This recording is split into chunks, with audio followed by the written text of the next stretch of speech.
What just happened in Beijing is not a diplomatic courtesy call. It is the opening move in the most consequential geopolitical chess match of our lifetime. Yesterday, May 14, 2026, Donald Trump walked into the Great Hall of the People in Beijing, stood beside Xi Jinping, smiled for the cameras, and then sat through something that no American president has heard so directly, so plainly, so deliberately in decades. Xi Jinping looked at him and said that if the Taiwan question is not handled properly, the two countries will have clashes and even conflicts, putting the entire relationship in great jeopardy. And here's the thing that most people in mainstream media are already rushing past. That was not a slip of the tongue. That was not a moment of diplomatic imprecision. That was a calibrated, prepared, deliberate warning delivered at the highest level between the world's two nuclear-armed superpowers, and it was delivered on Chinese soil, in front of Chinese state media, on the record. Xi reserved his sharpest language for Taiwan, calling it the most important issue in the bilateral relationship, saying handle it well, the relationship holds, handle it badly, the two countries risk collision or conflict. Now stop and sit with that for a moment, because what you just read is not a headline from a thriller novel. It is the real-time reality of the world you are living in right now, today, in May 2026. And if you have been paying attention to the deeper currents of global power, this moment was not a surprise. This moment was inevitable. Now let's talk about what is really happening here, because the mainstream coverage is already doing what it always does. It is flattening the complexity, reassuring the public, and moving on to the next story. But if you want to understand the actual tectonic forces at work, you have to be willing to sit down and think carefully, because the implications of what happened in that room in Beijing this week extend far beyond Taiwan, far beyond trade tariffs, and far beyond any single summit. What we witnessed is a live demonstration of how the global order is restructuring itself in real time, and America is right in the center of it, whether it wants to be or not. China comes into this meeting far more confident than in 2017, when it feared even a small rise in U.S. tariffs. In the last year, Xi has been able to push back and neutralize much of Trump's actions, according to Scott Kennedy, a senior advisor at the Center for Strategic and International Studies. Think about what that means practically. It means the China of today is not the China of a decade ago. It is not the China that needed American markets to survive or American approval to act. It is a China that retaliated against American tariffs with its own tariffs, was the first major economy to retaliate against Trump's Liberation Day tariffs in April 2025, and then watched as Washington eventually came to Beijing hat in hand looking for a trade deal. The power dynamic has shifted subtly but unmistakably, and what happened this week in Beijing is the clearest reflection of that shift we have seen yet. Now I want you to understand something about the way Beijing operates, because this is crucial to reading what is happening. Beijing does not threaten randomly. Beijing does not use the language of conflict casually, especially not at a state summit, especially not in a prepared remark delivered by Xi Jinping himself. When Xi says the words clashes and even conflicts, he is sending a message that is meant to be heard not just by Trump, not just by Washington, but by every capital in the world that is watching. He is saying, in the language that power speaks to power, we have drawn our line, it is not moving, and we expect you to understand exactly what we mean. Xi told Trump that Taiwan independence and cross-strait peace are as irreconcilable as fire and water, and that safeguarding peace and stability across the Taiwan Strait is the biggest common denominator between China and the U.S. Read that sentence slowly. He is not inviting a debate. He is not presenting a negotiating position. He is stating a foundational reality from Beijing's perspective and framing it as a shared interest, which is a sophisticated rhetorical move because it makes any American pushback look like a choice to destabilize peace rather than a defense of principle. And this is where things get genuinely complex, because the Trump administration is walking a very narrow path in Beijing. On one side, there is the commercial and economic relationship with China, a relationship so deeply interwoven into the American economy that decoupling from it entirely would mean genuine pain for American consumers, farmers, manufacturers, and businesses. Soybeans hit the headlines in 2025 after China refused to purchase the crop from the U.S., leaving farmers struggling. That is not an abstraction. That is real American farmers in real American states who got caught in the crossfire of great power competition and felt it in their bank accounts. And on the other side of that narrow path is the question of Taiwan, a democratic island of 23 million people that produces something the modern world cannot function without. Taiwan produces more than 90% of the world's most advanced semiconductors. Losing reliable access to that manufacturing capacity would severely damage American defense production, communication systems, and advanced computing industries. Let that number land properly. 90% of the world's most advanced chips, not 50%, not 60%, 90%. The weapon systems that the US military depends on, the smartphones in your pocket, the AI systems that every major power is now racing to develop, all of it runs on chips that are primarily made in a place that China says it intends to control. If you want to understand why Taiwan is the most important piece of real estate on the planet right now, that is your answer.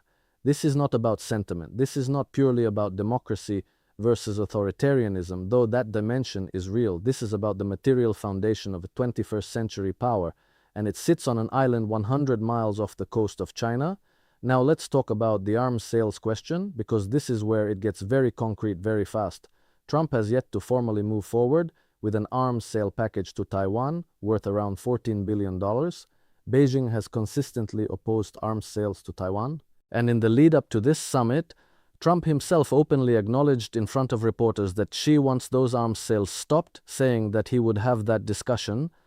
That is an extraordinary admission, because what it signals is that the question of arming Taiwan's defense is now openly on the table as a potential bargaining chip, and that ought to alarm anyone who has been paying attention to how these negotiations tend to go. A former senior US government official said such a concession could amount to something like criticizing Taiwan, criticizing the president of Taiwan, or agreeing implicitly not to move forward with the next planned major arms sales package to Taiwan, noting that would send a huge message to Taipei. And that message would be devastating, not just to Taiwan, but to every American ally in the Indo-Pacific who is watching this summit and asking the same quiet, terrified question: when Washington decides it needs a deal badly enough, will we be on the table too? Because that is the real strategic anxiety that is spreading across Asia right now. Japan is watching, South Korea is watching, the Philippines is watching, Vietnam is watching. They have all made their security calculations based on a certain assumption about American reliability, and what they saw this week in Beijing is making some of those calculations a great deal less certain. In great power politics, small words often carry large consequences, especially for those whose survival depends on the credibility of others, as one analyst put it. And the credibility of American security guarantees is being tested in real time right now in Beijing, and then simultaneously on the battlefield in the Middle East and in the diplomatic corridors of Europe. The world is watching America make decisions under conditions of extraordinary pressure, and the way those decisions land will shape alliances, deterrence calculations, and the structure of international order for decades. Now, what about Trump's approach? Because you have to give this its proper due. Trump did something that no American president had done since 2017 when he went to Beijing. He showed up, he engaged, he sat across from Xi Jinping and had what the White House described as a good meeting. Trump and Xi met last October on the sidelines of an APEC summit in South Korea, ending a long-standing trade war. Since then, the US and China have been engaged in what analysts call a trade truce. And the summit produced some meaningful signals. The two sides also agreed that the Strait of Hormuz must remain open and free of tolls, and Xi expressed interest in buying more US oil to reduce China's dependence on the Strait of Hormuz.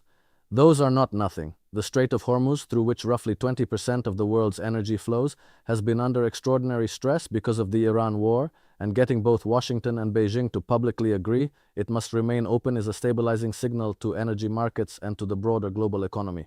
But here is what you have to notice. There was no mention of Taiwan in the American readout, which the US described as a good meeting focused on enhancing economic cooperation. The United States came out of this summit and talked about trade, oil, agriculture, and business investment. China came out of this summit and made its Taiwan warning the centerpiece of its public readout. Two different countries, two different narratives, two different priorities being communicated to two different global audiences. And what does that gap tell us? It tells us that Beijing wants the world to hear its Taiwan position loudly and clearly, while Washington would prefer to keep that conversation quiet and ambiguous, which is essentially the policy of strategic ambiguity that has governed American Taiwan policy for decades. Washington continues to sell arms to Taiwan, but has also long adopted a policy of strategic ambiguity over whether it would militarily come to Taiwan's defense. Strategic ambiguity was always a fragile construct. It worked in an era when China was weaker, when the gap between American and Chinese military power was so enormous that the ambiguity itself was sufficient deterrent. But China is no longer that country. China has the world's largest navy by hull count. it has hypersonic missiles, it has an advanced air force. It has been engaged in one of the most rapid military buildups in modern history, specifically oriented around a Taiwan contingency, and Xi Jinping has, by all public indications, made the question of Taiwan reunification a personal and historical mission. The return of Taiwan, which China's Communist Party claims but has never controlled, is publicly one of Xi's most cherished long-term goals. So what you have is a situation where the old deterrence architecture, built on American ambiguity and a perception of overwhelming American military superiority, is under serious strain, and the world is trying to figure out in real time what replaces it.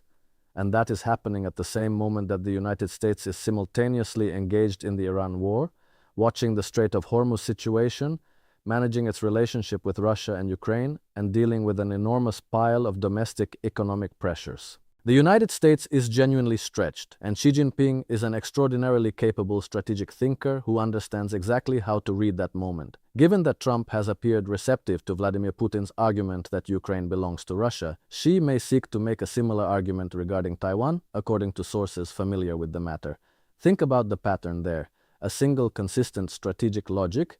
If Washington will acknowledge that great powers have legitimate spheres of influence, if America is willing to step back from its post-Cold War posture of universal engagement, then perhaps America can be persuaded that Taiwan, like Ukraine, is ultimately a problem in someone else's backyard. That is the argument Beijing is trying to plant in Washington's thinking, and whether it takes root or not will determine the trajectory of the Taiwan question for the next decade. Some China experts in the US have said that Trump's tangential speaking style could lead to an off-script comment on Taiwan that China could parse to its advantage, and Trump did not respond to a reporter's question on Taiwan while standing next to Xi.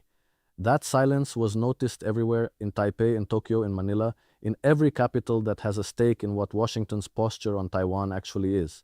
Silence in that context is not neutrality. Silence in that context is information. And meanwhile, Taiwan's government said there was so far no surprising message from the summit, and that Taipei is in close touch with Washington on the meeting. Taiwan's government is saying what a small democracy says when it is trying very hard not to panic publicly while the two most powerful countries on earth negotiate around it. They are being diplomatic, they are being measured, but you can read the anxiety between those lines if you are paying attention. In Taipei, Taiwan's government cabinet spokesperson Michelle Lee said that Taipei's government is grateful for the firm U.S. support of the island. Grateful? That is the word of a country that is acutely aware that the support it depends on for its survival is something it cannot take for granted, and that the ground beneath it is shifting. She asked whether the U.S. and China could avoid the Thucydides trap, which refers to how tensions historically between a rising and ruling power have often resulted in war. Now that is a fascinating moment of intellectual candor from a head of state at a summit. She is essentially acknowledging the structural danger of the situation the two countries are in, naming it with a historical reference that any serious student of international relations recognizes immediately. The Thucydides trap, drawn from ancient Greek history, describes how the rise of Athens and the fear it created in Sparta made war between them virtually inevitable. The scholar Graham Allison popularized the concept in the context of U.S. China relations, and he found that of 16 historical cases where a rising power challenged a ruling one, 12 ended in war. She raising this concept at a summit with Trump is not idle philosophizing. It is a signal of the depth with which Beijing thinks about where this relationship is heading. And that is the ultimate question that hangs over everything that happened this week in Beijing. Are the United States and China capable of managing their competition without stumbling into a catastrophic conflict? Not managing it perfectly, not resolving every difference, not becoming allies, but simply keeping the competition below the threshold of war. Xi said the world had reached a new crossroads and that the US and China had a responsibility to work together, saying the two should be partners, not rivals, achieve success for one another, prosper together, and forge a correct way for major countries of the new era to get along with each other. That sounds reasonable on its face. It sounds like the language of diplomacy and de-escalation. But embedded inside it is a condition that Beijing has made absolutely clear. The path to partnership runs through American acceptance of China's position on Taiwan, and that is the bargain that Washington has not yet decided whether it is willing to make. Because the truth is, and this is the part that gets very uncomfortable very fast, the American public has not been properly prepared for the weight of this decision. Most people in the United States, when they think about Taiwan at all, think of it as a faraway place that makes their electronics. They do not think of it as the potential trigger for a conflict between two nuclear powers. They do not think of it as a test of the entire architecture of American credibility in the Pacific. They do not understand that the semiconductors made on that island are embedded in every modern weapon system, every smartphone, every AI model that is going to reshape the economy over the next decade. They are not connecting those dots, and that is not their fault. That is the failure of a political class and a media environment that has consistently prioritized comfort over clarity. Trump and Xi are not merely negotiating trade balances. They are negotiating over who shapes the international order for the next generation. That is the real scale of what this summit is about. This is not about soybeans and aircraft purchases, though those things matter. This is about whether the post-World War II order that the United States built and maintained, the order that has governed the global economy and global security for 80 years, continues in something like its current form, or whether it is replaced by something fundamentally different, and Taiwan is the hinge point of that larger question, because if Beijing succeeds in detaching Taiwan from the American security umbrella, it will not just be a win for China on Taiwan, it will be a signal to every country in the world that American security guarantees are conditional, negotiable, and ultimately subordinate to Washington's own economic and political interests. And that signal, once sent, cannot be unsent.